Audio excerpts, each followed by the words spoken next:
तर पहा प्रश्न क्रमांक पहिला, समान नागरी कायदा लागू करणारे भारतातील पहिले राज्य कोणते आहे?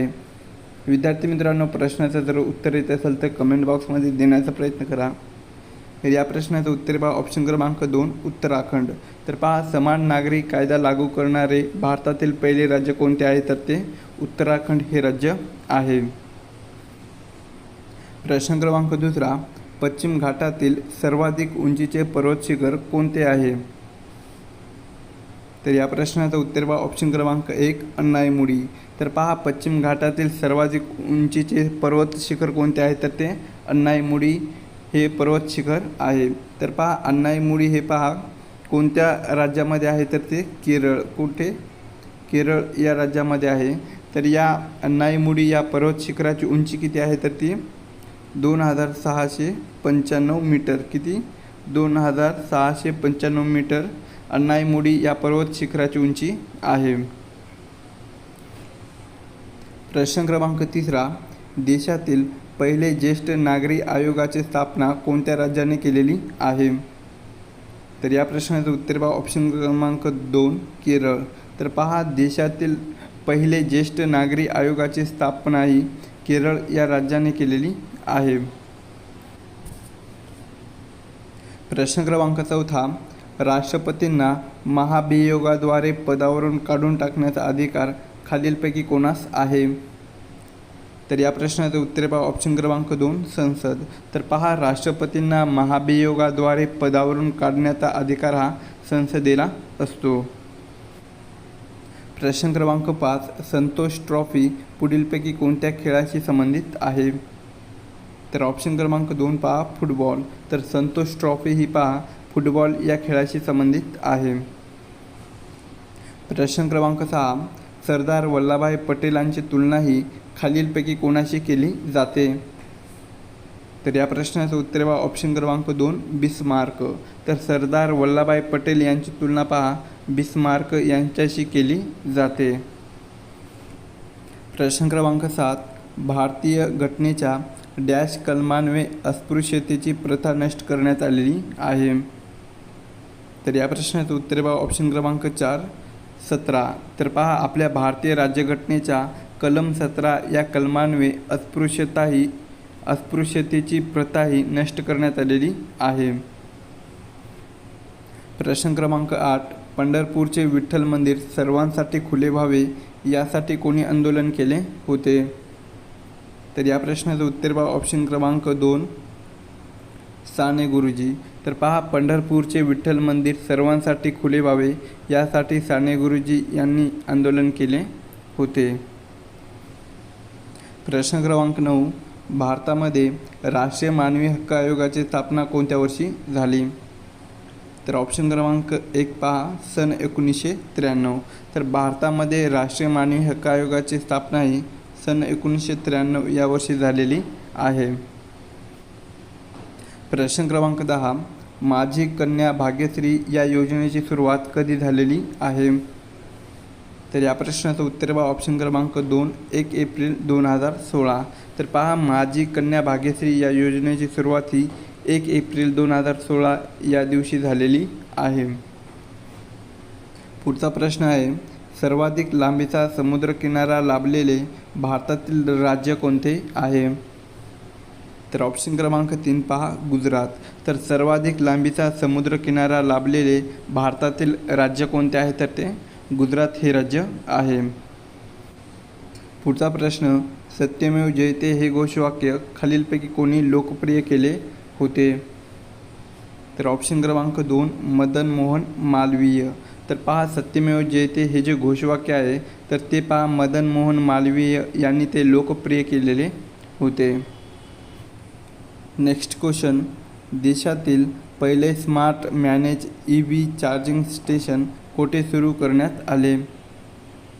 तर ऑप्शन क्रमांक 4 पहा नवी दिल्ली. तर पहा नवी दिल्ली या ठिकाणी देशातील पहिले smart manage EV charging station हे सुरू करण्यात आलेले आहे. पुढचा प्रश्न, मराठी सत्तेचा उदय हे पुस्तक पुढीलपैकी कोणी लिहिलेले आहे? तर ऑप्शन क्रमांक 3 न्यायमूर्ती रानडे. तर पहा, न्यायमूर्ती रानडे यांनी मराठी सत्तेचा उदय हे पुस्तक लिहिलेले आहे. नेक्स्ट क्वेश्चन, 2 ऑक्टोबर या दिवशी कोणाची जयंती साजरी केली जाते? तर या प्रश्नाचं उत्तर बघा, ऑप्शन क्रमांक 3 लाल बहादूर शास्त्री. तर लाल बहादूर शास्त्री यांची पहा 2 ऑक्टोबर या दिवशी जयंती साजरी केली जाते. तर 2 ऑक्टोबर या दिवशी पहा महात्मा गांधी कोणाची महात्मा गांधी यांची पण जयंती साजरी केली जाते. पुढचा प्रश्न आहे, भारतीय चित्रपट सृष्टीचे जनक म्हणून कोणास ओळखले जाते? तर ऑप्शन क्रमांक 3 दादासाहेब फाळके. तर दादासाहेब फाळके यांना भारतीय चित्रपट सृष्टीचे जनक म्हणून ओळखले जाते. नेक्स्ट क्वेश्चन आहे, समानतेचा मूलभूत अधिकार राज्यघटनेच्या कुठल्या कलमामध्ये आहे? तर ऑप्शन क्रमांक 4 पहा कलम 14 ते 18. तर पहा, समानतेचा मूलभूत अधिकार हा भारतीय राज्यघटनेच्या कलम 14 ते 18 या कलमामध्ये ते आहे. पुढचा प्रश्न पहा, सन 1996 मध्ये मुंबईमध्ये प्रति आंबेडकर किंवा दख्खनचे आंबेडकर म्हणून कोणास ओळखले जात होते? तर ऑप्शन क्रमांक 3 पहा BS व्यंकटरमण. तर पहा, सन 1936 मध्ये मुंबईमध्ये प्रति आंबेडकर किंवा दख्खनचे आंबेडकर म्हणून BS व्यंकटरमण यांना ओळखले जात होते. पुढचा प्रश्न, गोसीखुर्द प्रकल्प कोणत्या नदीवर बांधण्यात आलेला आहे? तर ऑप्शन क्रमांक 3 वैनगंगा. तर गोसीखुर्द हा जो प्रकल्प आहे तर तो पहा वैनगंगा या नदीवर तो बांधण्यात आलेला आहे. पुढील प्रश्न, सामाजिक न्याय दिवस महाराष्ट्रामध्ये कोणाच्या स्मरणार्थ साजरा केला जातो? तर ऑप्शन क्रमांक 4 पहा शाहू महाराज. तर सामाजिक न्याय दिवस हा महाराष्ट्रामध्ये पहा शाहू महाराज यांच्या स्मरणार्थ साजरा केला जातो. पुढील प्रश्न, भारतातील कोणते शहर पिंक सिटी म्हणून ओळखले जाते? तर ऑप्शन क्रमांक 3 जयपूर. तर जयपूर या शहराला भारतातील पिंक सिटी म्हणून ओळखले जाते. पुढील प्रश्न आहे, भारतीय वर्तमानपत्रासाठी कागद तयार करणारा पहिला कारखाना येथे स्थापन झाला? तर ऑप्शन क्रमांक 1 पहा नेपाळ नगर. तर भारतीय वर्तमानपत्रासाठी कागद तयार करणारा पहिला कारखाना कुठे स्थापन झालेला होता? तर तो नेपाळ नगर या ठिकाणी स्थापन झालेला होता.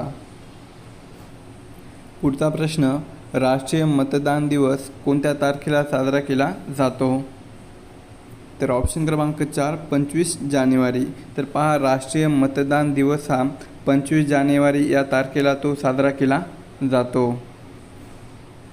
प्रश्न क्रमांक पुढचा आहे, डॉक्टर बाबासाहेब आंबेडकरांनी चौदार तळ्याचा सत्याग्रह कुठे केलेला होता? तर ऑप्शन क्रमांक 1 महाड. तर पहा, डॉक्टर बाबासाहेब आंबेडकरांनी महाड येथे चौदार तळ्याचा सत्याग्रह हा केलेला होता.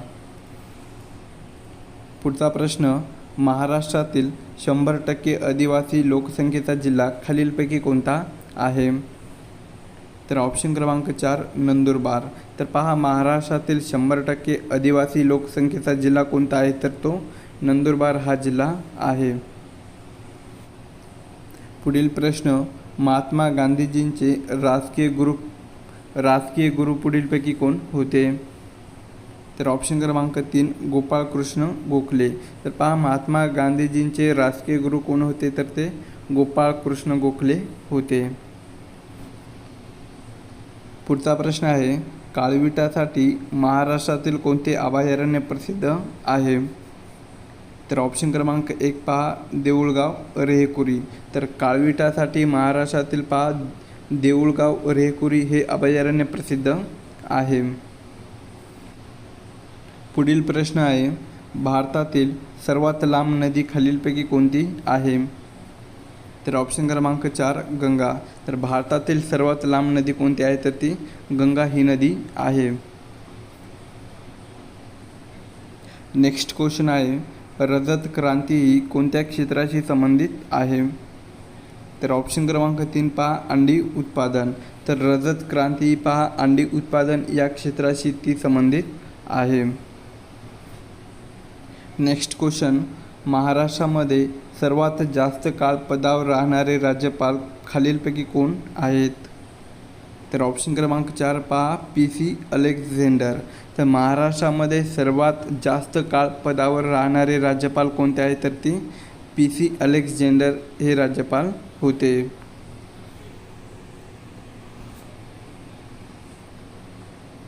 पुढचा प्रश्न आहे, भारतीय राज्यघटनेतील नागरिकाच्या मूलभूत कर्तव्याची तरतुदी कोणत्या देशाच्या राज्यघटनेवरून घेण्यात आलेली आहे? तर या प्रश्नाचं उत्तर पहा, ऑप्शन क्रमांक 1 USSR. तर पहा, आपल्या भारतीय राज्यघटनेतील नागरिकाच्या मूलभूत कर्तव्याची तरतुदी USSR कोणता देश आहे? तर तो USSR या देशाच्या राज्यघटनेवरून घेण्यात आलेली आहे. पुढचा प्रश्न, महाराष्ट्रातील कोणता प्रदेश हा तलावाचा प्रदेश म्हणून ओळखला जातो? तर ऑप्शन क्रमांक 3 पूर्व विदर्भ. तर पहा, महाराष्ट्रातील पूर्व विदर्भ या प्रदेशाला तलावाचा प्रदेश म्हणून ओळखला जातो. पुढचा प्रश्न, एलॉन मस्क हे उद्योगपती खालीलपैकी कोणत्या कंपनीशी संबंधित नाहीत? तर ऑप्शन क्रमांक 2 पहा, ॲमेझॉन. तर एलॉन मस्क हे जे उद्योगपती आहे तर ते पहा ॲमेझॉन या कंपनीशी संबंधित नाहीत. पुढील प्रश्न, महाराष्ट्रामध्ये लोकसंख्येची सर्वात कमी घनता असलेला जिल्हा कोणता आहे? तर ऑप्शन क्रमांक 2 गडचिरोली. तर पहा, महाराष्ट्रामध्ये लोकसंख्येची सर्वात कमी घनता असलेला जिल्हा कोणता आहे? तर तो गडचिरोली हा जिल्हा आहे. पुढचा प्रश्न, महाराष्ट्र पठारावरील सर्वात मोठे नदीखोरे कोणते आहे? तर ऑप्शन क्रमांक 3 पहा, गोदावरी खोरे. तर महाराष्ट्र पठारावरील सर्वात मोठे नदीखोरे कोणते आहे? तर ते गोदावरी खोरे आहे. पुढील प्रश्न, राष्ट्रीय हरित न्यायाधिकरणाचे खंडपीठ महाराष्ट्रामध्ये कोठे आहे? तर ऑप्शन क्रमांक 2 मुंबई. तर पहा, राष्ट्रीय हरित न्यायाधिकरणाचे खंडपीठ हे महाराष्ट्रामधील मुंबई या ठिकाणी आहे. नेक्स्ट क्वेश्चन, महात्मा गांधींनी भारतात पहिला सत्याग्रह कोणत्या वर्षी केला होता? तर ऑप्शन क्रमांक 3 1917. तर महात्मा गांधींनी पहा भारतामध्ये पहिला सत्याग्रह हा सन 1917 या वर्षी केलेला होता.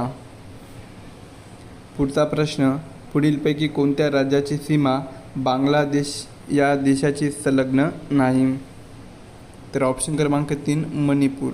तर पहा, मणिपूर या राज्याची सीमा ही बांगलादेश या देशाशी संलग्न नाही. पुढील प्रश्न आहे, कोविड-19 साथीच्या रोगाबाबत जनजागृती करण्यासाठी कोणत्या राज्याने युवा शक्ती कोरोनामुक्त अभियान राबविलेले होते? तर ऑप्शन क्रमांक 3 पहा, मध्य प्रदेश. तर कोविड-19 साथीच्या रोगाबाबत जनजागृती करण्यासाठी पहा मध्य प्रदेश या राज्याने युवा शक्ती कोणता आहे?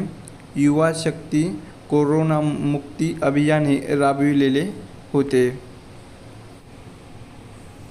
पुढील प्रश्न, मिशन इंद्रधनुष्य ही योजना कुठल्या क्षेत्राशी संबंधित आहे? तर ऑप्शन क्रमांक 1 पहा, आरोग्य. तर मिशन इंद्रधनुष्य ही जी योजना आहे तर ती पहा आरोग्य या क्षेत्राशी संबंधित आहे.